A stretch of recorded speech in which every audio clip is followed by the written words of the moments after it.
Yeah, tell me your assessment of the game today, sir. Does you have a rough first half? Play better in the second half. What's your assessment? Yeah, in the first half, I thought we were afraid to play. We were playing a bit too safe. We weren't keeping possession of the football, not trying to break the lines as we wanted to do.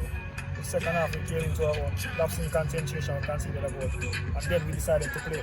This is what we wanted from the beginning of the game. What we saw in the last 25, 30 minutes is what we wanted from the beginning of the game. In the last session of the game, the last 15-20 minutes, quite a few opportunities to take off a shot. And are you frustrated that your midfielders aren't taking those shots? Yes, I thought we created enough opportunities, especially in the latter part of the game, to have at least gotten a point from this game. So I'm kind of disappointed players not taking the responsibility to take on that shot. But I guess we have to go back and work on it. It's more mental than anything else. So we'll have to adjust that. Coach, my question for you is 4 goals in 15 games.